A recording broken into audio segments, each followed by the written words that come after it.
तलवार और साहित्यिक धरती उन्नाव से भगवान नगर सीट के जनप्रिय विधायक आशुतोष शुक्ला जी अभी फिलहाल हमारे साथ हैं और आज हम इनसे कई पहलुओं पर बात करेंगे। सर, सबसे पहले आपका स्वागत है, बहुत बहुत। सर, जिस तरह से आपके पिताजी विख्यात एक साहित्यकार थे, तो आपका राजनीति में आना कैसे हुआ?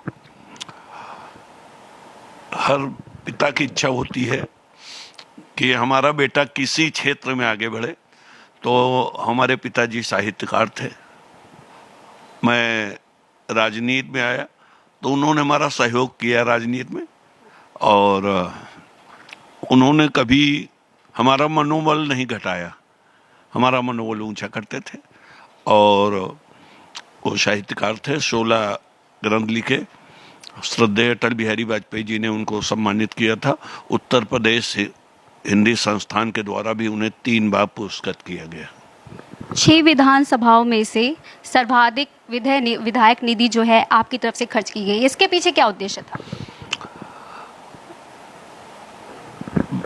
विधायक निधि जो होती है, विधायक विकास निधि होती है।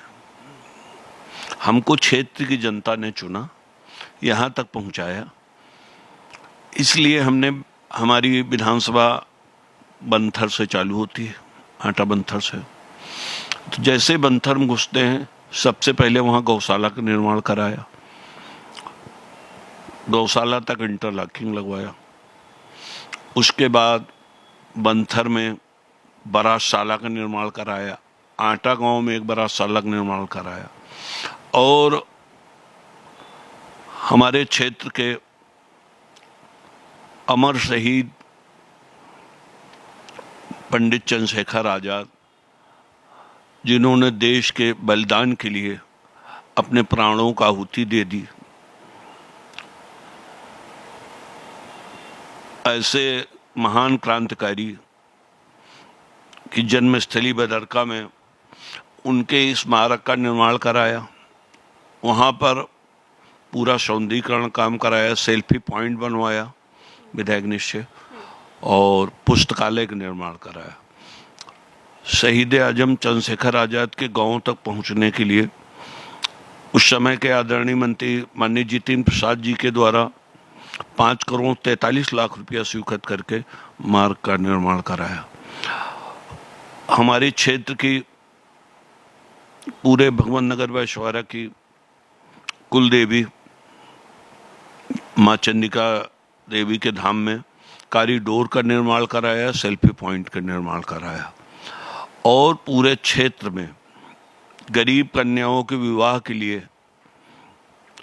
मुख्य रूप से प्रमुख मार्ग के अलावा सबसे ज़्यादा बारातशालाओं का निर्माण कराया। 27 बारातशाला अभी तक बन चुकी हैं और 5 बारातशालाएं इस समय निर्माणाधीन है। सर, जिस तरह से 11 जुलाई से कांवड़ यात्रा शुरू होने वाली है, उसको लेकर जो है विपक्ष पार्टियां जो हैं वो लगातार मामले पर आरोप प्रत्यारोप लगाती हुई सरकार पर नजर आ रही हैं कि नेम प्लेट वाला जो मामला है इस वक्त काफ़ी ज़्यादा तूल पकड़ रहा है और इसको आतंकवाद से उन्होंने जोड़ दिया है। हमारे हिसाब से तो इसमें किसी को कोई दिक्कत होनी नहीं चाहिए, किसी विपक्षी पार्टी या किसी नेता को। अगर हम आशुतोष शुक्ला अपना नाम लिखते हैं और कोई हमारी दुकान है उसके नीचे अपना नाम आशुतोष शुक्ला लिख दें, तो इसमें किसी को क्या दिक्कत होनी चाहिए? ऐसा कोई विषय होना नहीं चाहिए केवल विरोध करने के लिए। विरोधी पार्टी हो या विरोधी नेता हो, केवल ये कोई मुद्दा ही नहीं होना चाहिए। केवल ये विरोध करने के लिए विरोध कर रहे हैं, ये कोई विषय नहीं होना चाहिए। जिसकी जो दुकान है वो अपना सरनेम लिख के अपने बोर्ड के नीचे लिख दे, ताकि श्रद्धालुओं को मालूम हो सके कि हम खान पीन की किस चौरसिया की खा रहे हैं, उसमें होटल में, या सिंह की खा रहे हैं, किसके होटल में खा रहे हैं। ये श्रद्धालु के ऊपर है कहाँ खाना खाता है, कहाँ नाश्ता करता है।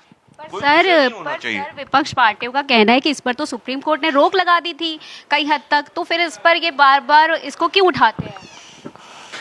जहां न्यायालय का मामला है वहां मैं कोई टिप्पणी नहीं करूंगा, लेकिन मेरे हिसाब से जो मेरी व्यक्तिगत सोच है उसमें अगर हमारी कोई दुकान है तो उसमें हमको नाम लिखने में कोई परहेज नहीं होना चाहिए।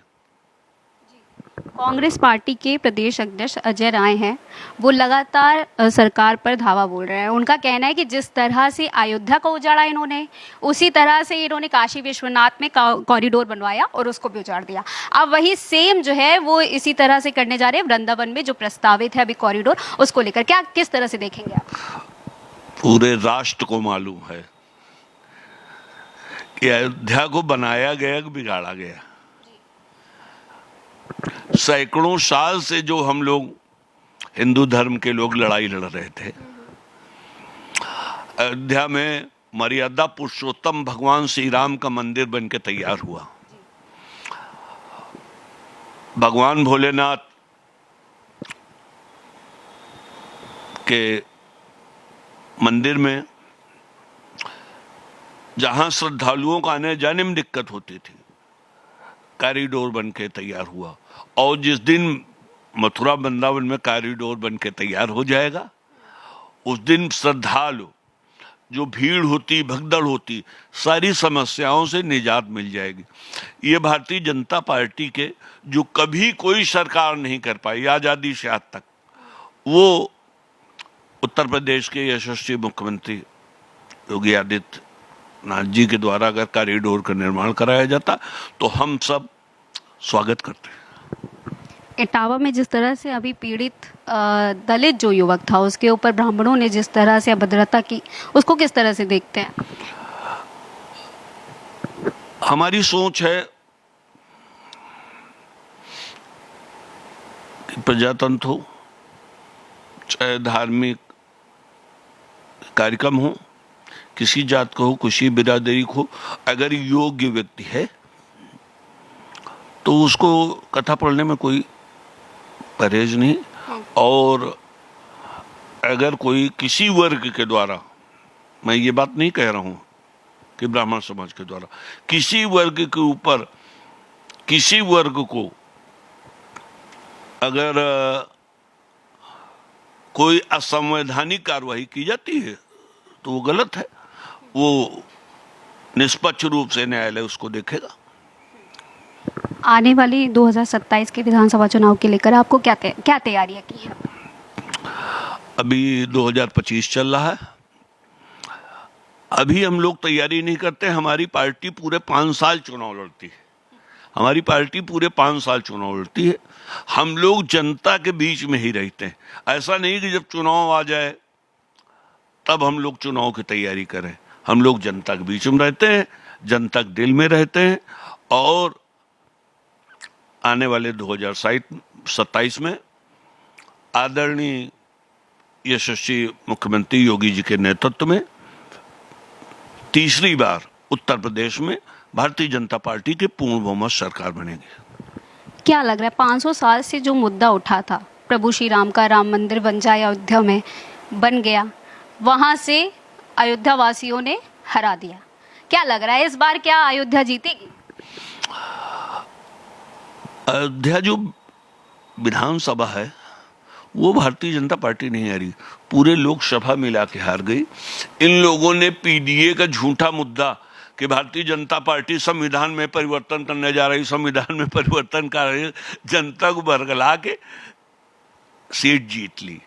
उसके बाद उपचुनाव हुआ जब, तो भारतीय जनता पार्टी ही जीती विधानसभा चुनाव में। विपक्ष पार्टियों का तो कहना है कि संविधान की हत्या कर दी भारतीय जनता पार्टी ने। कहीं पर भी ऐसा दिखता है?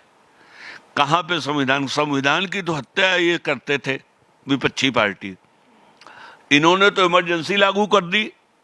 संविधान की हत्या तब हुई कब हुई? 77 में इमरजेंसी लागू की थी। 77 में आप मीडिया चैनल वाले हम लोगों से निष्पक्ष बात नहीं कर सकते थे। ये तो मीडिया वाले बता सकते हैं कि कांग्रेस ने संविधान की हत्या की कि भारतीय जनता पार्टी ने की। तो ये थे हमारे साथ आशुतोष शुक्ला जी और बड़ी ही बेबाकी से इन्होंने सारे सवालों का जवाब दिया है। और आने वाले 2027 में पूरी तरीके से कह रहे हैं कि कमल ही खिलकर दिखेगा। कैमरा पर्सन मानस के साथ मैं मोनिका शुक्ला, रफ्तार मीडिया, लखनऊ।